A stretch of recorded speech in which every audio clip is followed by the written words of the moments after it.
All right, everybody, moving 7.5. So 7.5 is going to be a little bit of a trickier concept that we're going to talk about here. All right, and we're going to break this up into 2 days. So the next two lessons are going to be 7.5, but I think splitting it up will be beneficial for all of us. And it's going to get into what I call the F bomb in math, factoring. All right, so we're talking first about factors and then factoring out a greatest common factor. All right, so a GCF or greatest common factor to us is the largest number and or variable that goes into both. So it can be just a number, it could be just a variable, could be both of them.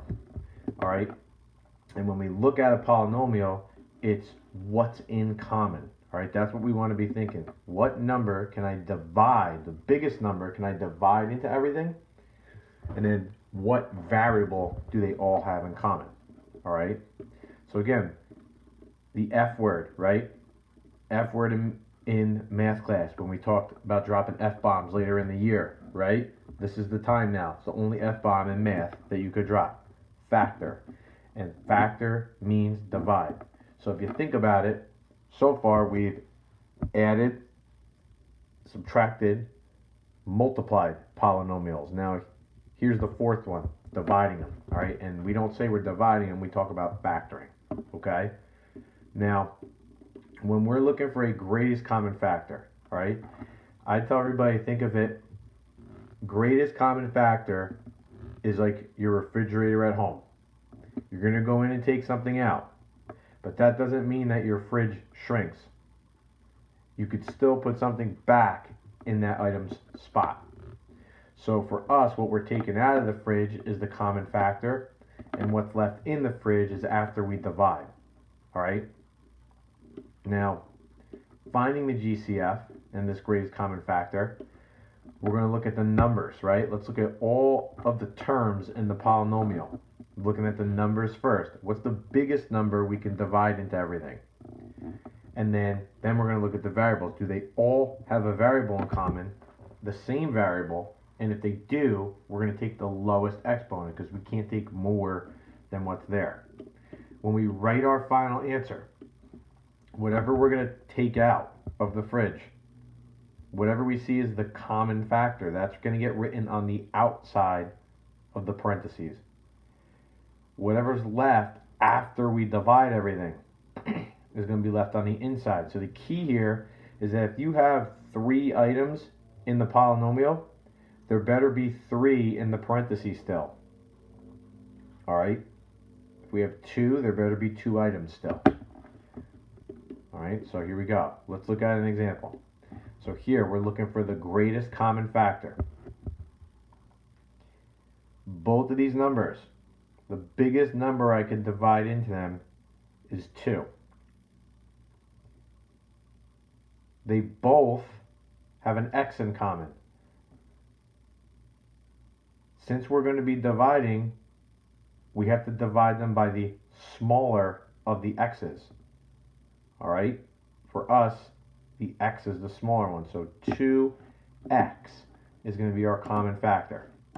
That's what we're going to divide everything by. Now notice, all right, we're dividing. These 2's will cancel. Rules of exponents here. We're dividing like bases. So that means we're going to end up subtracting these exponents. All right, and because the biggest number that I can divide into both of them is 2. And they both have that x in common, with the smaller one being the value we want. 2x is our greatest common factor when we go to write our final answer. 2x, the GCF, goes on the outside of the parenthesis. On the inside of the parenthesis, there's 2 terms here, so I better have 2 terms when I'm done. 2x squared divided by 2x leaves us with just an x. The 2's cancel. Subtract the exponents, right? X squared divided by x, it's really like we're taking 1 away. and then the negative 4x squared divided by 2x is a negative 2, right? Negative 4 divided by 2 is negative 2. X is canceled. So this would be the greatest common factor. This is our full final answer, how we write it. Okay, notice again the directions say factor. So we're looking to see greatest common factor. Let's keep it rolling.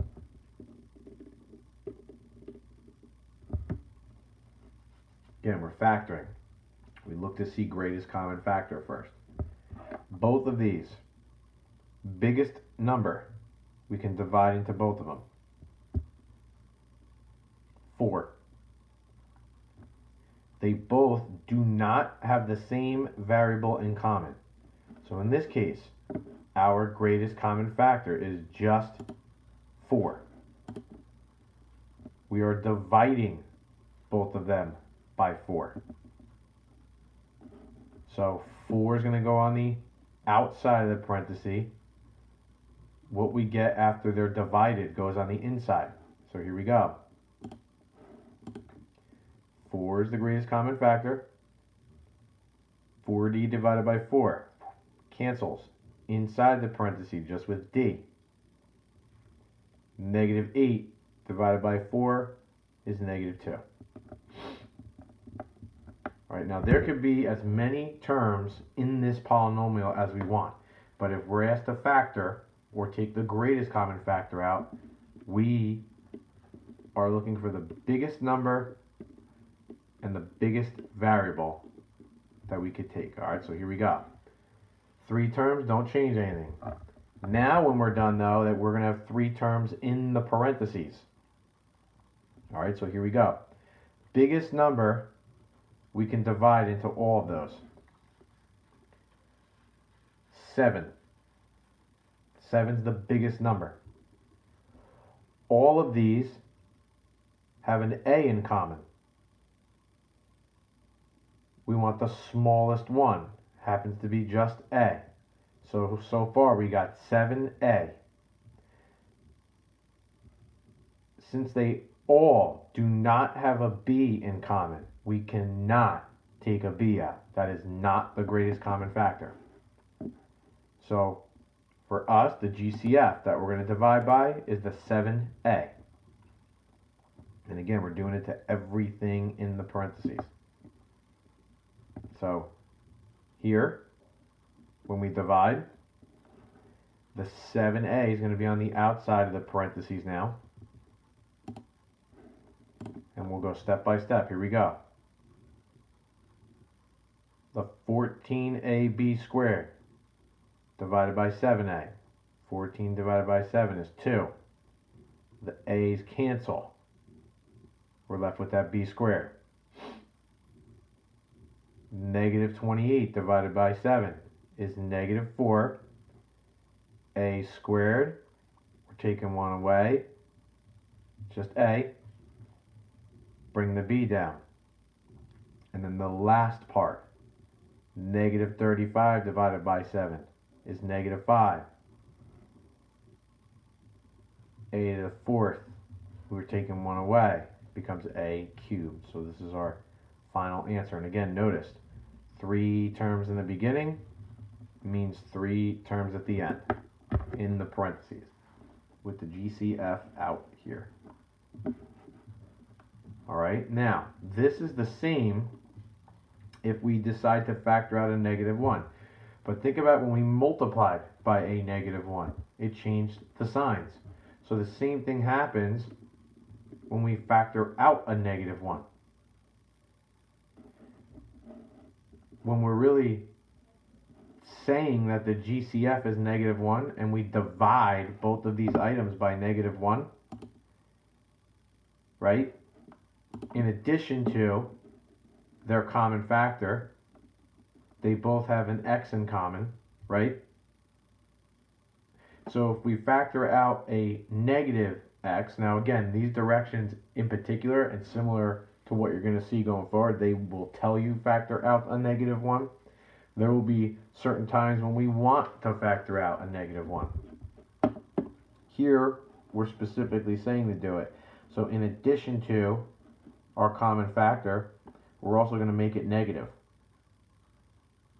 So now that 4x squared, because we're dividing by a -1, is going to become a -4x.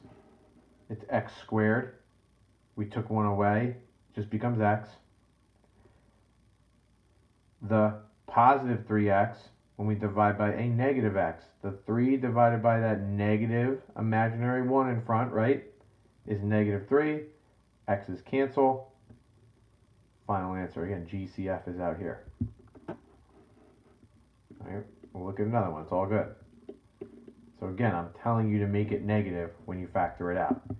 Now this would be a scenario where we most definitely want to make the number negative that we're factoring out, even if it doesn't tell us to. We don't want a negative leading coefficient. So if we ever do see that when we're factoring, we always want to take that out. All right? So let's take a look here. They both, right? I cannot divide either of those numbers by the same number. Like there's nothing that goes into 2 and 31. They both have a y in common. So we can take the y out. All right? We're going to take the smaller one out. So our common factor here is going to be a -y. And again, negative for two reasons. One, directions telling us to do it. Even if the directions did not tell us to do it, we'd still want to here, because this number in front, the leading coefficient, right, from the previous lesson that we talked about, leading coefficient is negative, and we don't want that. So when we write our final answer, the -y is out here. In the parentheses, negative divided by a negative makes it positive. Y to the 4th, take 1 away, y cubed. 31 divided by the negative makes it a -31. The y's will cancel, bring the x down. All right. Now this is the first step in factoring. All right. Finding the greatest common factor. So with the technology ability, right, hitting pause, give these a try. You're looking for the GCF, factoring it out, just like we did up top. You'd be able to hit pause and try it, but I'm going to show you here. Hit the fast forward button. All right. The greatest common factor in this one, they're all divisible by 2. That's the biggest number. And they all have an x in common. We want the smallest, which happens to be the x squared. So 2x squared is our common factor. And this is what will be left after. And like always, some of you might be looking at this saying, well, there's nothing in common. And if that's the case, there's nothing to factor out. That's our final answer. Alrighty, you know the deal. Reach out to me. Make sure if you got any questions, ask. And we're going to rock and roll. That's part 1. Have a good day.